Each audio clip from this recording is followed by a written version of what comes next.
Eu vou convidar aqui uma pessoa também fantástica. Agora eu vou para outro lado do Brasil. Nós vamos lá para Brasília, para a Universidade de Brasília, para a UNB. Quero convidar para participar conosco agora a grande amiga, pequena Lídia, doutora Lídia. A Lídia é uma pessoa que faz parte também do meu caminho. Deixa eu ver aqui com ela só um minutinho que eu vou colocar. Cadê você, pequena Lídia?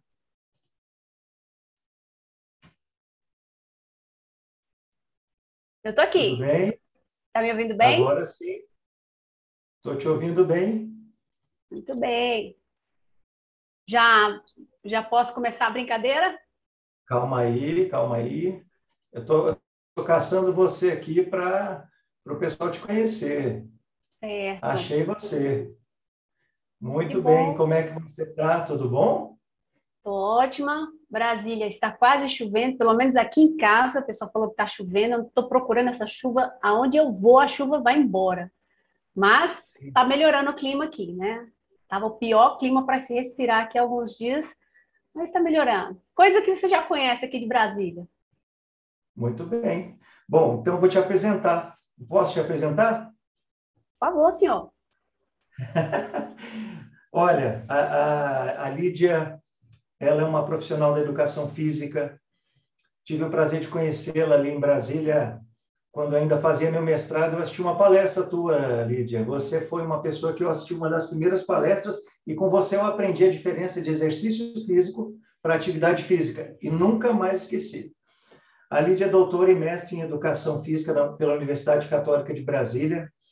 Ela tem pós-graduação em fisiologia e avaliação morfofuncional pela Universidade lá Gama Filho, no Rio de Janeiro, especializada em estatística aplicada pela UDF e Ciências de Dados, pela IESB em Brasília.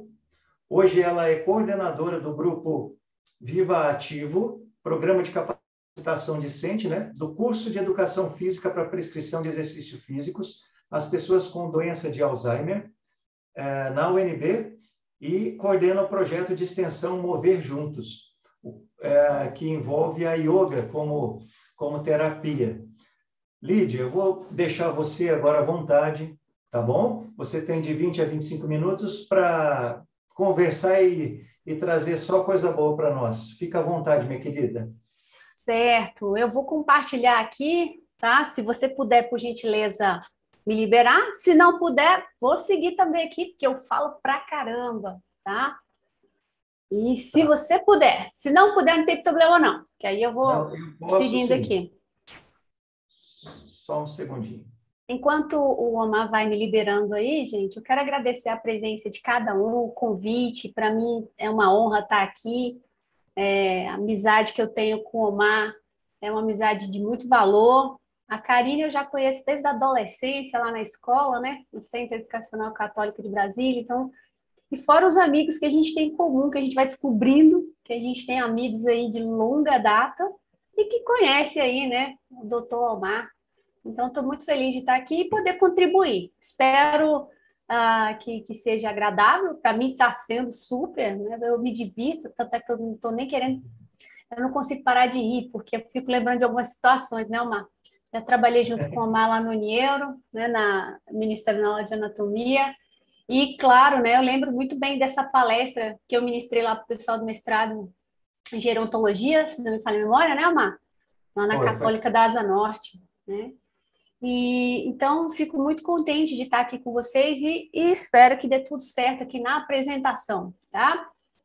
Vamos tentar compartilhar, Lídia? Isso, já compartilhei, tá? Queria saber também da sua parte aí se está tudo bem. Está compartilhado. Ótimo, então vamos lá. Então, vou falar um pouquinho sobre o exercício físico para esses idosos, né, com a doença, no caso de Parkinson, ok?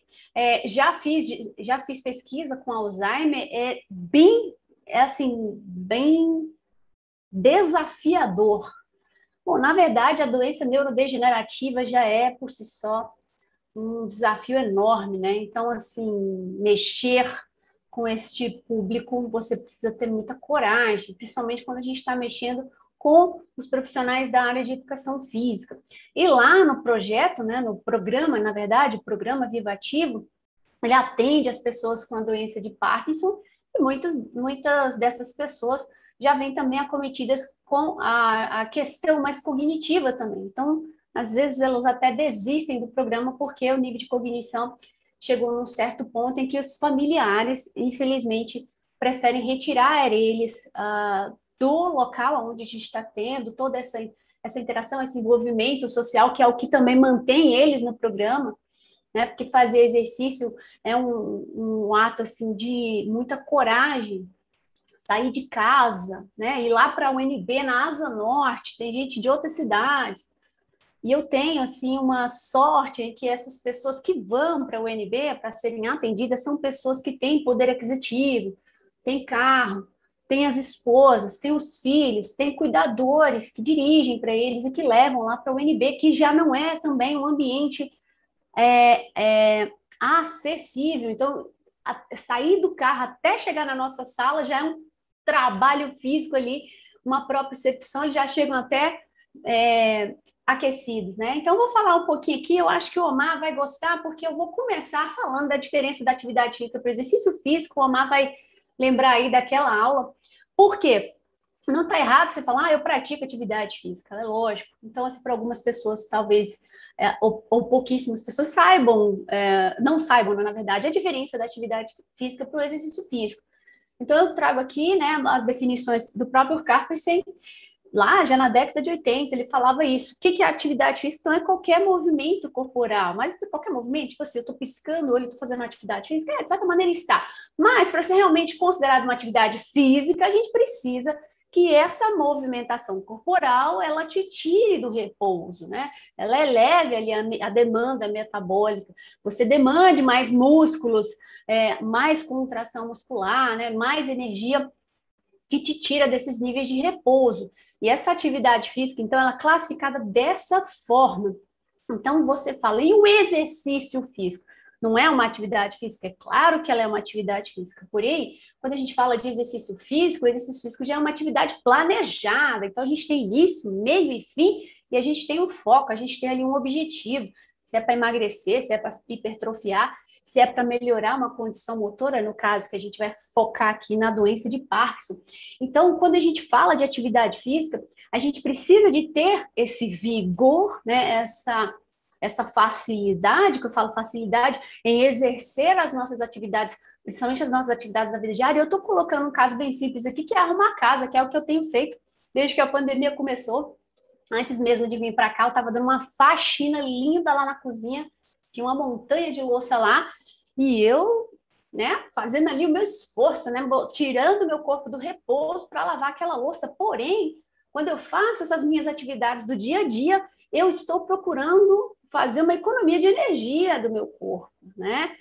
Se você observar, um serviço doméstico, posso dizer assim, ele é mau, ele é mal, gente, né? Ele é muito ruim para o corpo. Você adquire posturas ali para limpar a sua casa que te fazem mal. Eu fico com a coluna doída, né? Então, por isso que eu preciso praticar o exercício físico com foco, né? De melhorar minha saúde, melhorar minha postura, para aguentar as minhas atividades físicas ao longo do meu dia, ao longo da minha vida, né? Então, eu preciso me manter ativo. E a gente precisa aumentar esse nível de atividade física. Você pode, inclusive, acrescentar o exercício na sua vida para que sua atividade física, no contexto de desempenho, seja melhor. Então, quero que fique bem clara essa diferença da atividade física e exercício físico. O que eu trabalho? Trabalho com ambos, mas principalmente na questão do exercício físico, lá no contexto da educação física, ou seja, saiu da mão do médico, passou pelo fisioterapeuta e está liberado ali para a gente, aí a gente toma conta deles de uma maneira bem interessante, tá? E aí eu falo também de aptidão física, porque quando eu for falar do Parkinson, a gente precisa lembrar que tudo isso aí vai estar extremamente complicado, né? Os níveis de atividade física, exercício físico nem se fala, e aí reflete na aptidão física. Mas o que é essa aptidão física? Então, você tem que ter essa aptidão física, né? E aí a gente tem a aptidão física que está relacionada à saúde e a aptidão física que está relacionada ao desempenho, que vocês acreditam que até hoje essa comunidade, né, o público da terceira idade ainda tem muito preconceitos com a questão do exercício físico.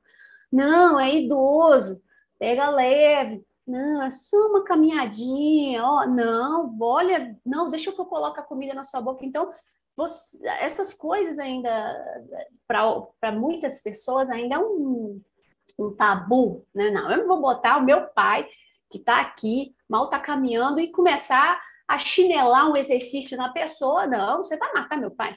Pois é, então a gente vai limitando e vai também prejudicando a questão da aptidão física. E quando eu falo aptidão física, eu estou falando relacionada à saúde, porque isso aí está me trazendo aspectos biofisiológicos que são responsáveis pela saúde da pessoa. E a saúde, quando eu falei, é aquele contexto de uma maior longevidade mesmo, né? Porque a gente sabe que o contexto de saúde ele é bem discutido, né? Entre saúde, doença, enfim, a gente procura ter esse equilíbrio aí com a nossa saúde para nos manter vivos, né? E vivos e muito bem, como dizia meus avós, né? Minha avó paterna que faleceu e o meu avô materno também que faleceu, né? Eu prefiro estar durinho e lúcido. Esse durinho é a gente ter aptidão física, a gente ter esse vigor para poder continuar a nossa vida.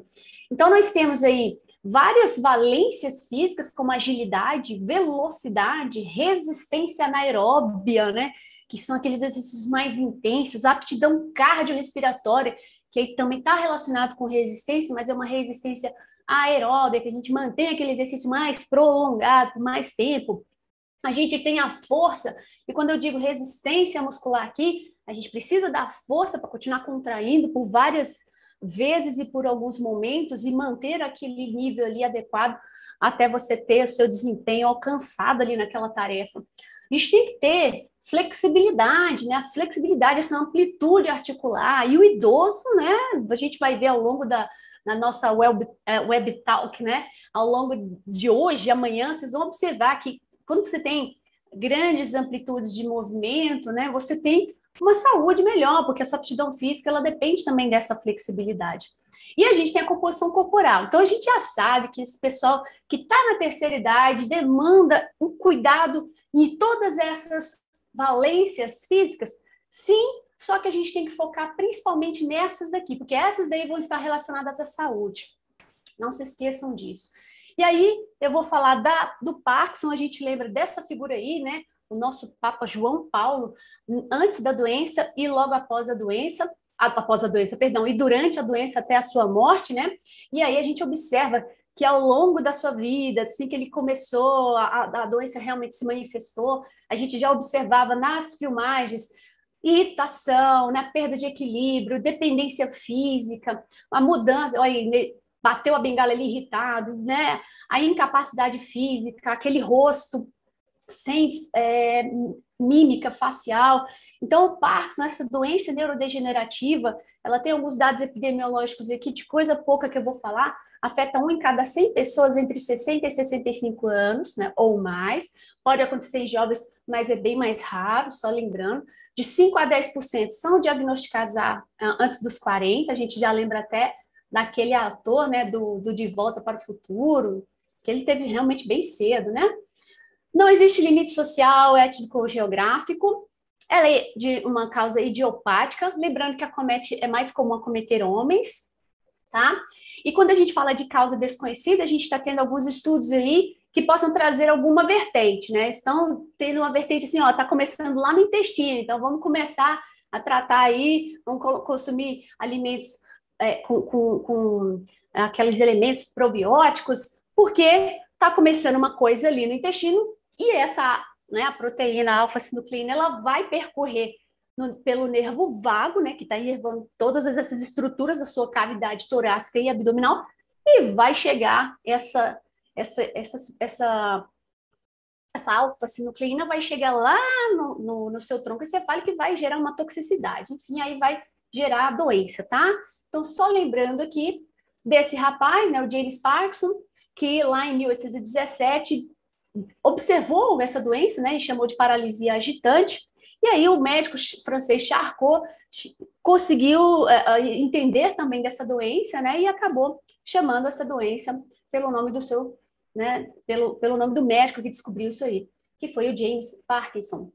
Então, infelizmente, a gente vai ter morte de células dopaminérgicas que se localizam no seu tronco encefálico, né, e eu vou demonstrar aqui, essa figura é bem clássica, né, quando se faz um corte transversal aí, ao nível, né, dos olhos, a gente está fazendo um corte aí bem no tronco encefálico nessa área do mesencéfalo, e a substância negra ganha esse nome por conta desse escurecimento nessa região. Então, isso aqui é o momento, é a doença no seu normal, e aqui embaixo a gente tem a doença já instalada, né? Então, a gente tem um embranquecimento aqui dessas fibras dopaminérgicas, e a dopamina, né? Quando a gente tem a ausência dessa dopamina, aí a dopamina, ela, além de outras funções, ela está relacionada com as funções motoras. Então, a gente tem os sintomas motores como tremor, a gente vai ter os sintomas motores como rigidez, inicia se manifestando de um lado do corpo, depois vai passando para o outro, e a gente observa aí que existe toda uma complicação nas suas atividades motoras, a gente tem problemas na coordenação motora fina, né, dos membros mais, das estruturas mais distais, então tentar abotoar uma camisa, né, tomar uma sopa vai ser um desafio, um gasto energético, uma chateação, porque eles vão ficando irritados e assim por diante. A gente também tem a rigidez, né, que eu vou falar um pouco mais dessa rigidez, então eles ficam com um padrão flexor, né, que traz esse tronco à frente, e isso gera uma instabilidade postural, desloca o seu centro de gravidade, que fica na região do seu umbigo para frente, você diminui a passada, né, no seu ato de caminhar, e você pode facilmente se desequilibrar e cair. Uma outra situação é a bradicinesia, que é a lentificação desse movimento. Basta você se imaginar correndo, normal, numa pista, né? E aí você agora está dentro da piscina com água até o pescoço e tentando correr na mesma velocidade. Então, você tem essa sensação dessa lentificação do movimento. E observa aí nesse vídeo que esse senhor, ele caminha, ele tem uma marcha festinada, e para girar o corpo, ele vai precisar processar muito mais, ele vai precisar pensar movimento por movimento. E os nossos idosos lá, às vezes a gente dá um toque no pé para poder ele entender que a gente tocou no pé e ele começar a caminhar novamente. E isso aí não é uma situação nada agradável de se ver. Fora isso, a gente tem os outros sintomas, né? Os sintomas não motores, que a gente também precisa administrar. Por exemplo, a gente fica muito focado nos sintomas motores lá no exercício físico, mas a gente vai dando os nossos jeitinhos, né? Fazendo várias reuniões, festas, porque essas coisas vão melhorando os sintomas não motores também, tá? Principalmente quando a gente fala de depressão, ansiedade, os sintomas mais psiquiátricos dessa doença, né? E aí, é claro, a gente tem aí a dopamina, então, novamente, a gente tem uma diminuição dessa dopamina, porque ela trabalha o controle motor, por isso que a gente vai ter os sintomas motores, e nós temos também trabalho uma função que é de cognição, motivação e prazer. Então, quando a gente é recompensado por alguma coisa que a gente faz, a gente já libera a dopamina e fala, nossa, eu quero fazer de novo, eu quero fazer de novo. Então, eles têm essa perda aí da motivação. Então, motivação é algo muito intrínseco, né? Então, não adianta eu, né, ficar lá, eu, professor de educação física, vamos lá, 1, 2, 3, igual uma boba da corte, e a pessoa não se sentir motivada. Então, é uma coisa intrínseca, isso aí vai estar realmente prejudicado, tá? E eu vou falar um pouquinho da levodopa, porque ela ajuda e ela vai atrapalhar na questão do exercício, porque a gente precisa da levodopa, a gente não, né? As pessoas que são cometidas pela doença, elas precisam da levodopa, mas vale chamar a atenção que quando você, ao longo desse tratamento com a levodopa, que você não pode deixar de tomar, né? A gente ainda tem um prejuízo motor por conta do uso dessa levodopa. E aí a gente tenta administrar isso, porque o exercício físico vem trazer esse benefício, ele vai ser o tratamento coadjuvante para você, tá? Então, a gente vai ter muito problema aí com a questão da instabilidade postural, que eu estou chamando aqui de IP, tá? E é extremamente complicado, porque não vai melhorar o equilíbrio, então aumenta a instabilidade postural, aumenta o risco de queda. Exercício físico, então. Então, vamos lá. Alguém está com o microfone ligado, cuidado. Vamos lá. Aí a gente tem a rigidez, então a rigidez aqui ela vai acometer entre 90% a 99%. A gente tem aqui os motoneurônios, né? Os motoneurônios alfa, motor mesmo, e isso vai trazer uma hipertonia. Então, isso vai fazer com que eles tenham mais hipertonicidade dos músculos mais flexores do seu corpo. Então, por isso que ele vai se curvar, aumentar a sua cifose torácica e deslocar o centro de gravidade para frente, aumentando o risco de queda, tá? Eu vou falar aqui um pouquinho dessas unidades motoras. Então, a unidade motora é um neurônio inervando várias fibras musculares, e a placa motora seria a junção desse botão aí, né, do botão desse neurônio com a sua fibra. O que isso acontece durante o envelhecimento? A gente já vai tendo uma denervação. Denervação. Também pode ser chamado de desnervação, tá? Essa denervação, essa fibra aí fica sem o estímulo, então ela já vai sendo inutilizada. Aí tem infiltragem de tecido adiposo, aquela situação ali vai ficando mais fibrótica, né? E aí você tem uma perda dessa força muscular. E daqui a pouco eu vou comentar um pouco mais sobre isso aí. Então, isso na terceira idade vai acontecendo, é claro que a gente pode frear com o nosso estilo de vida relacionado à saúde, mas a pessoa com Parkinson vai ser mais acometida, tá? Então, a pessoa com Parkinson, ela vai ter menos unidades motoras, ela vai ter mais inervação ainda, tá? Ela vai ter esse prejuízo nervoso e periférico também, não só central, mas periférico também. Isso quando a gente compara, né, com as pessoas que não têm Parkinson. Então, quais seriam esses impactos nas qualidades físicas? De forma bem rápida aqui, a gente tem o medo de cair, que ele é realmente maior na pessoa com a doença neurodegenerativa. A gente tem uma sarcopenia mais acentuada, isso tudo quando comparado com idosos sem a doença de Parkinson, tá? Então, você tem uma diminuição do desempenho físico, você tem mais perda de massa óssea, né? Isso sim, você tem mais perda de massa óssea.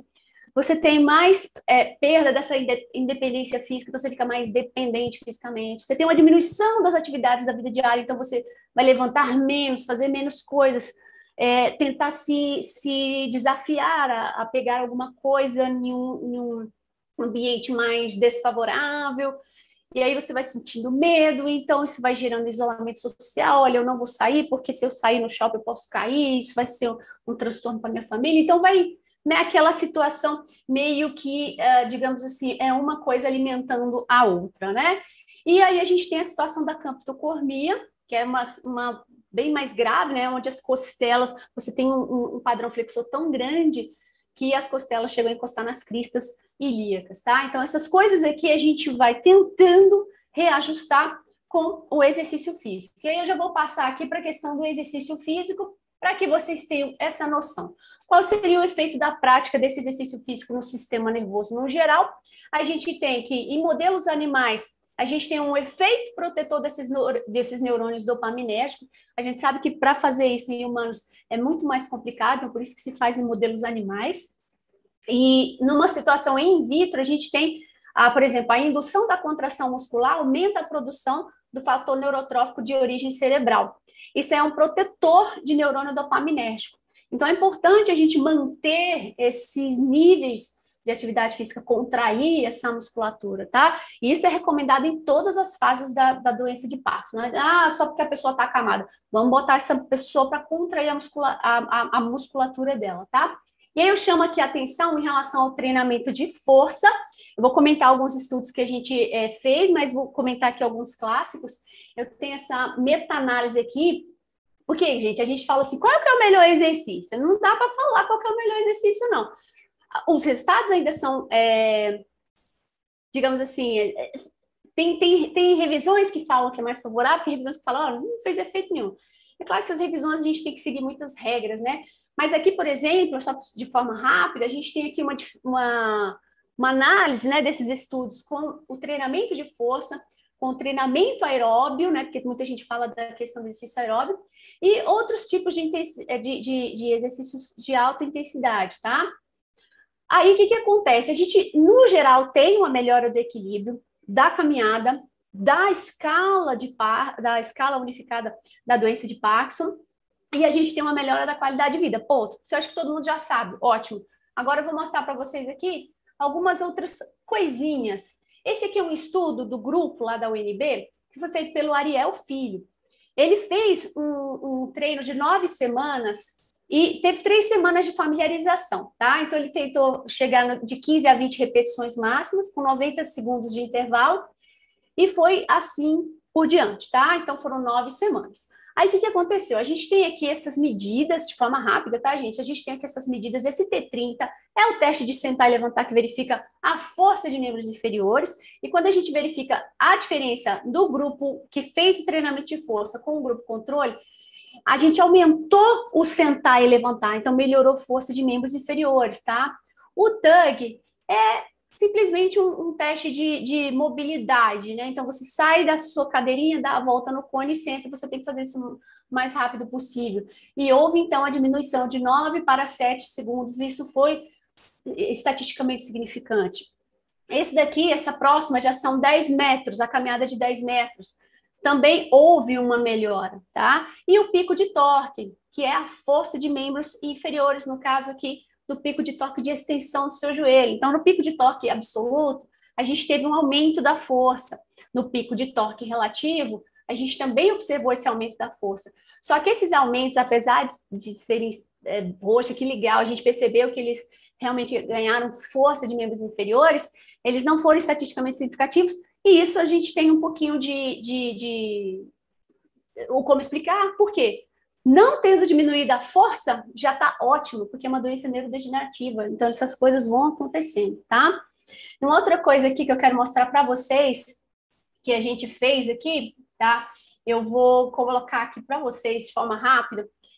A gente fez já saindo um pouquinho dos exercícios de força e chegando aqui no Tai Chi Chuan, o meu orientando de mestrado, Junichi Nagasawa, ele aplicou um treinamento, né, de Tai Chi Chuan por 12 semanas. A gente tinha o grupo experimental, o grupo controle, e essas pessoas melhoraram o equilíbrio fazendo Tai Chi Chuan, né? Falar, não tem força aí, professora, né? Mas tem controle motor, você tem desafios, e isso aí é muito importante também para a melhora da questão do equilíbrio. Claro que não melhorou a força, né? Tem ali uma melhorazinha, mas nada assim de significativo, que seja assim, extremamente expressivo. Vou comentar aqui também mais uma. Esse aqui é o Samuel, ele também foi do grupo, ele agora está no doutorado, mas o mestrado dele, ele utilizou 2 grupos, um grupo dançando forró e um grupo dançando tango. Infelizmente, como a amostra dele era pequena, né, ele utilizou em 12 semanas também, como a amostra dele era pequena, ele não teve efeitos significativos assim, nas variáveis motoras. Mas o que eu posso dizer em relação à dança, para quem gosta de dançar, qual seria a melhor dança? Olha, os estudos dizem que é o tango, tá? Então, aquele negocinho de ficar caminhando lá na dança do tango, de manter aquela postura ereta, trouxe benefícios motores muito significantes, tá? E também gostaria de mostrar aqui para vocês, eu vou só rapidinho, tá? Eu já sei que eu já estourei meu tempo, falta, quer dizer, alguns segundos para me dar os meus 25 minutos, mas eu quero, como diz meus primos lá do Ceará, né? Eu quero me amostrar. Só que eu gostaria deixa eu ver aqui, de colocar o vídeo. Eu não sei se está aparecendo o meu. Como é que fala? Está aparecendo só o meu slide, né, Omar? Está aparecendo o teu slide, isso. Tu Isso. tá compartilhando a tua tela. Isso, eu vou tirar aqui, vou compartilhar a outra tela, porque eu quero muito me amostrar, como diz meu primo. Esse aí é o Gabriel Fernandes, ele foi desenvolver o TCC dele, ele nem é da UNB, ele é da Unip, ele se formou em fisioterapia, ele é professor, ele é fisioterapeuta e também artista. E ele aplicou o teatro, tá? Nos nossos idosos com a doença de Parkinson. Então, vocês estão vendo aqui, eles estão fazendo treino. Como eles têm muita dificuldade de equilíbrio, a gente precisou adaptar o chão, né, e colocar uma barra, e aí ele passava ali alguns exercícios, né, físicos, mas envolvendo o lúdico. E no finalzinho, né, da sua jornada lá, a gente fez uma peça teatral. Isso aqui foi muito lindo, foi emocionante. Nós tivemos assim efeitos maravilhosos no equilíbrio, fora os efeitos psicológicos, tá? Mas depois, com mais tempo, quem quiser saber mais, a gente mostra. E eu vou continuar me amostrando aqui, porque esse é o nosso youtuber, Victor, tá? Esse Victor Jiménez, um equatoriano com Parkinson, que faz questão também no seu canal de divulgar os trabalhos que o Vivativo faz. É que ele está praticando o Tai Chi Chuan, que ele aprendeu com o Junichi. E aqui é o Junichi ensinando para ele, é claro, num tempinho extra, porque isso aí foi feito em grupo, sobre o Tai Chi Chuan. E continuando a me amostrar, a gente tem aqui o Pilates. O Pilates, ele foi executado de forma num piloto, a gente teve várias melhoras, só que, infelizmente, na hora da gente fazer a pesquisa mesmo, veio a pandemia. Mas nós tivemos aqui melhora do equilíbrio, não foi assim muito significativo, mas valeu muito a pena, tá?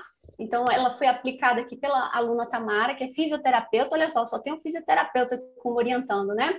E a Tamara, profissional da área aí do Pilates, maravilhosa. Aqui é o Sacha, meu orientando de mestrado, que agora ele está no doutorado. Ele também fez a sua dissertação baseada em treino de força unilateral e bilateral, verificando os sintomas motores no pré e no pós. Então, o que seria interessante, né? A gente trabalhar primeiro um lado, depois o outro, ou os dois. Resultado, tanto faz, ou unilateral ou bilateral, tá? Os dois tiveram, assim, os mesmos resultados. Foi muito importante para a força, foi muito importante para os aspectos motores. Então, se você está com questão de tempo, vai fazer o bilateral, ou seja, faz com os dois membros mesmo, que vai dar tudo certo. Então, foi muito bacana, ele agora está no doutorado. E nós tivemos aqui um outro experimento, que é de um aluno meu de doutorado, que ele estava utilizando a Thai Yoga massagem para verificar a bradicinesia, tá? Então, a gente tem vários momentos aqui em que se realiza a massagem combinada com algumas posturas de yoga. E aqui são um estudo que a Melissa fez, ela não é minha orientanda, mas ela utilizou de jogos, tá? E esses jogos, olha isso, né? São jogos maravilhosos, os idosos compactos adoravam. É claro que o Vitor ele é muito preparado, né, fisicamente, mas os idosos faziam o seu esforço sem pensar em repetição e em força que iriam fazer. E aqui eu finalizo com a caminhada nórdica, que seria mais um exercício também aeróbio, que veio, é um estudo muito famoso aí, que trouxe informações maravilhosas sobre a melhora motora desse pessoal, tá? A caminhada nórdica é isso, é caminhar segurando essas hastes aí e ficar de boa caminhando ali por um tempinho bem gostoso, ao ar livre, né? Uma sensação maravilhosa, interação com os idosos, mas trouxe, assim, um benefício imenso para esse pessoal que eu acho que deveria ser inserido, tá? E, desculpa, eu falo demais, né, Omar? Acabei a minha apresentação, gente, muito obrigada. Valeu, Omar. Tirei o tempo até da pergunta. Ô, Lídia, que é isso? O tempo é nosso, tá? A gente é que faz o tempo, não tem essa pressa, não. Cara, que projeto maneiro, Lídia. Lindo, né? Todos estão convidados Há quanto tempo você está fazendo esse projeto? Olha, esse projeto ele começou em 2013 com o meu orientador, né, o eterno Ricardo Jacó, e quando foi em 2014 ele passou para mim, né, e aí eu tô com ele até hoje, e a intenção é melhorar cada vez mais, né. Agora, assim, é difícil, tá? É muito complicado, não é fácil, não. Mas prazeroso, é prazeroso. E hoje você está com quantos alunos, vamos chamar assim, não de pacientes, mas de alunos, quantos? Olha, a gente tem ali um banco de dados de aproximadamente 60 ou até 70, isso vai variar de semestre para semestre. Mas quando a gente realmente vai aplicar as atividades, é muito restrito. Então, às vezes, é um ou outro que pode. Então, quando a gente abre as atividades, a gente consegue formar turmas, às vezes até tem mais de 30, assim, por exemplo, por semestre, mas as turmas precisam ser separadas, a gente precisa de muita mão de obra, então haja estagiário. E, nossa, a gente recebe muitos fisioterapeutas e estudantes de fisioterapia. Recebemos já também de enfermagem, da terapia ocupacional, da psicologia, da nutrição, fono. Nossa, assim, pessoas que vêm contribuir de uma forma maravilhosa. E tu percebe a importância da equipe interdisciplinar? Faz diferença? Total. Inclusive, a gente tem contatos com os doutores para poder falar, ó, se precisar, estamos aqui. Então, dependendo da situação, por exemplo, a gente tem uma estudante de doutorado chamada Aliana, né? A Liana Maiara Calandi, ela tá para terminar o doutorado, e ela, por exemplo, tem muito contato com os doutores daqui de Brasília e passa os relatórios. Então, assim, não existe só eu ou só ela. Existe toda uma equipe que trabalha e faz questão de falar quão prazeroso é uma equipe inter e uma equipe multidisciplinar. Claro que a gente não tem isso todo semestre, porque vão formando, vai entrando no mestrado, passa no concurso, mas a gente vai tentando ali manter aos trancos e barrancos, mas a gente consegue. Muito prazeroso. Parabéns pelo trabalho, tá? E também pela troca de experiência com a gente. Você é uma pessoa fantástica do bem, muito obrigado. Aqui no grupo dos ouvintes, nós temos profissionais de educação física também, colegas da Karine aqui, do mestrado, tem paciente minha que também profissional da educação física, hoje ela é cuidadora da mãe. Então, assim, eu acho que vale muito, muito, muito a pena ouvir você sempre. E, Claro. enfim, nunca mais vou confundir exercício físico com atividade física. Não vai mesmo. E só para deixar um recado, como a gente está parado, né, devido à pandemia, nós somos, inclusive, o primeiro programa a parar, porque eu fiquei com muito medo, assim, nessa população realmente muito complicada. Nós estamos fazendo pesquisas online para ver como é que está o nível de atividade física desses idosos, né? Não só o nível de atividade física, mas verificando depressão, ansiedade, distúrbios do sono, fadiga. Então, se vocês têm aí pessoas, alunos, pacientes, clientes, que possam contribuir para a pesquisa, eu vou deixar meu e-mail aí no chat e vocês entrem em contato com a gente, traga esse idoso, ajuda ele lá na reunião online para a gente trazer essas informações, porque eu acho que eles estão, assim, necessitados de um levantamento desse. E para Parkinson ainda não apareceu. Não sei ainda, né? Talvez as pesquisas que eu fiz até o momento não tinha. Mas quem tiver aí esse tipo de público para poder a gente avaliar, eu agradeço de coração. Terminei, senhor. Obrigado. Fique à vontade. Continue aí o quanto você puder acompanhando. A gente vai convidar outros colegas aí de outras áreas para a gente trocar ideia. Lídia, muito obrigado, muito obrigado. Um beijo. Obrigada a vocês. Obrigada, gente. Excelente Web Talk aí. E parabéns pela iniciativa, Omar, Karine, toda a equipe aí. Experiência maravilhosa. Obrigado. Valeu.